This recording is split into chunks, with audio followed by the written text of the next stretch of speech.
60% commission ಆರೋಪವನ್ನ Kumaraswamy ಮಾಡ್ತಿದ್ದಾರೆ. ಸರ್ಕಾರದಲ್ಲಿ ಗುತ್ತಿಗೆದಾರರಿಂದ ವಸೂಲಿ ಮಾಡ್ತಿದ್ದಾರೆ. ಇದಾರೆ ಸಿಎಂ ಅವ್ರು ಇದಾರೆ, ಅವ್ರ ದಾಖಲೆ ಕೊಟ್ಟು ಎನ್ಕ್ವೈರಿ ಮಾಡಕ್ ಹಚ್ಬೇಕ್ರಿ. ಸಿಎಂ ಅವ್ರ ಕಡೆ ಇಂದಿಗೂ ಸಿಎಂ ಅವ್ರು ಹೇಳಿದಾರಲ್ಲ, ಯಾರಿದ್ರೆ ನಮ್ ಬಡಿ ತಗೊಂಡ್ ಬನ್ನಿ ಕೊಡಿ ಅಂತ ಹೇಳಿದಾರಲ್ಲ, ಅಷ್ಟೇ.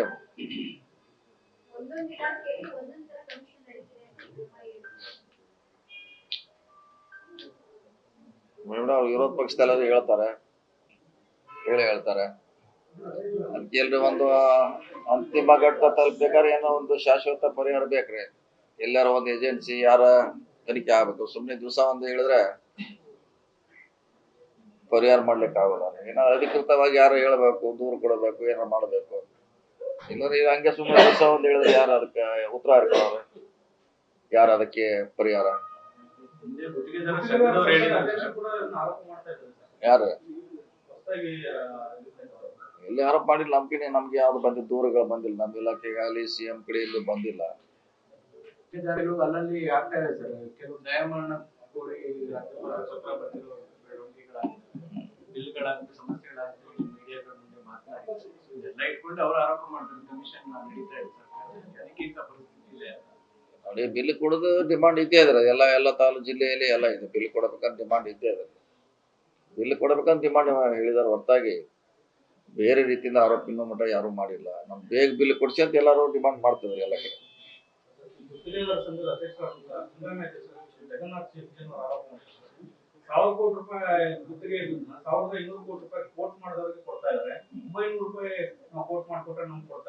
ನೋಡಿ, ಅದಕ್ಕೆ ಸಂಬಂಧಪಟ್ಟದ್ದು ಏಜೆನ್ಸಿ ಇದೆ ತನಿಖೆ ಮಾಡ್ಲಿಕ್ಕೆ.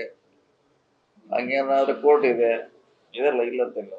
ನಮ್ಮ ಮೇಲೆ ದೊಡ್ಡದಾಗಿ ಕೋರ್ಟ್ ಇದೆ, ಲೋಕಾಯುಕ್ತ ಇದೆ, ಇದೆಯಲ್ಲ. ಅಲ್ಲಿ ಹೋಗಿ ನ್ಯಾಯ ಪಡ್ಲಿಕ್ಕೆ ಅವಕಾಶ ಇದೆ.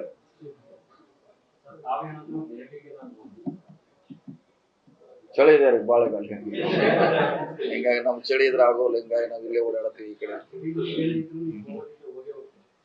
ಚಳಿ ಏನ ನಮ್ ತಡ್ಕೊಳಕ್ ಆಗೋಲ್ಲ. ಹಿಂಗಾಗಿ ಅಷ್ಟು ಚಳಿ ಇದೆ ಅಲ್ಲಿ. ಯಾವಾಗ ಜಾಸ್ತಿ ಆಗುತ್ತೆ ಅಂತ ಕಾಯ್ತಾ ಕೂತಿದ್ವಿ. ಅದ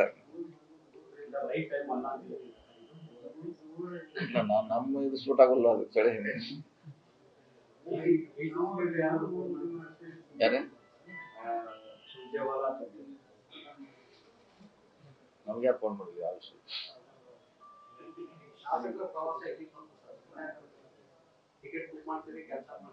ಯಾವ್ದೆಲ್ಲ ಹಳೇದಾಯ್ತಲ್ಲ, ಹಳೇದಾಯ್ತದ. ಹಳೆ ವಿಚಾರ ಈಗ ಹೊಸದ ಮಾಡ್ಲಿಕ್ಕೆ ಆಗೋಲ್ಲ.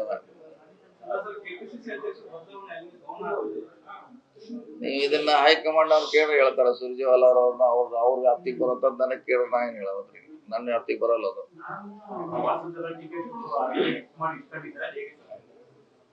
ಕುಮಾರಿಲ್ಲ ಹೋಗುವಂತ ವಿಚಾರ ಇಲ್ಲ ಸದ್ಯ, ಯಾವ್ದು ಇಲ್ಲ. ಓಕೆ ರೀ. ಯಾರ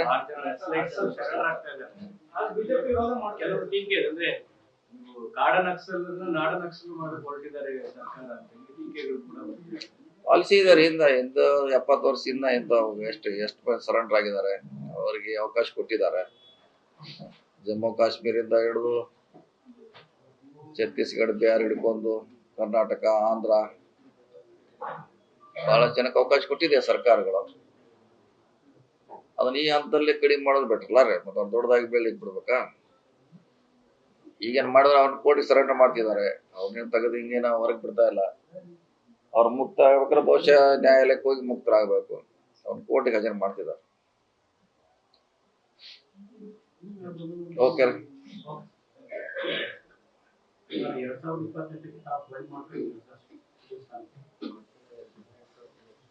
ನೋಡೋಣ, ಅದು ಬಂದಾಗ ಹೇಳೋಣ. ಈಗ ಹೇಳಿದ್ವಿ ಮುಂದಂಗ್ ದಿವಸದಿಂದ ಅಲ್ಲಿ ಹೇಳ್ಕೊತ ಬಂದೀವಿ. ದಿವಸ ಹೇಳಿದ್ರೆ ನಮಗ್ ನೋಡೋರು ಅಲ್ಲಿ ಬೇರ್ದವ್ರು, ನಮ್ಮ ಮಾಲಕರು ಪೇಪರ್ನಾಗ ನೋಡೋರು, ಟಿವಿಯಾಗ ನೋಡೋರು ಅಲ್ಲಿ ಕೂತಿರ್ತಾರೆ. ಏನ್ ಕೆಲಸ ಇಲ್ಲ, ಏನ್ ದಿವಸ ಅಂತ ಹೇಳ್ಕೊತ ಅಲ್ಲಿ ನಮಗ ಮಾರ್ಕ್ಸ್ ಕೊಡೋರು ಅವರು. ಹಿಂಗಾಗಿ ಅದನ್ನು ಬ್ಯಾಲೆನ್ಸ್ ಮಾಡ್ಬೇಕಾಯ್ತು ನಾವು. ಇದನ್ನ ದಿವಸ ಇದನ್ನ ಹೇಳ್ಕೊತ ಹೋಗ್ತಾರೆ. ಇವ್ರಿಗೆ ಬೇರೆಗೆ ನಾವು ಓಟ್ ಹಾಕಿದ್ವಿ, ಅದಕ್ಕೆ ಇವ್ರಿಗೆ ಸರ್ಕಾರ ರಚನೆ ಮಾಡಿದ್ದು ಒಳ್ಳೆ ಕೆಲಸ ಮಾಡ್ಲಿಕ್ಕೆ. ಇವರು ಬರೀ CM, DCM ಇದನ್ನ ಹೇಳ್ತಾರಂತ. ಅಟ್ಲೀಸ್ಟ್ ಗ್ಯಾಪ್ 15 ಸಲ ಗ್ಯಾಪ್ ಆದ್ರೆ ಮತ್ತೆ ಈಗ ಡೈಲಿ ಆದ್ರೆ ಕಷ್ಟ ಆಗ್ತೈತಿ. ಅದಕ್ಕೆ ಬ್ರೇಕ್ ಮಾಡಿದ್ವಿ. ಮತ್ತೆ ಯಾವಾಗ ಊಟಕ್ಕೆ ಸೇರ್ತೀರಿ ಸರ್? ಏನಿಲ್ಲ, ಏನು ಊಟಕ್ಕೆ ಡೈಲಿ ಸೇರ್ತಲ್ಲ, ಏನು ಡೈಲಿ ಏನು. Okay, thank you.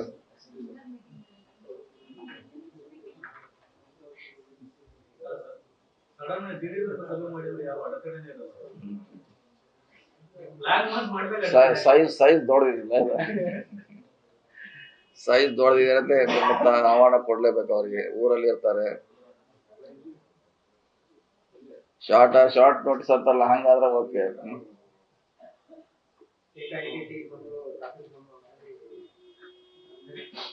ಏನಾರ ಮ್ಯಾನೇಜ್ ಮಾಡ್ಬೋದ?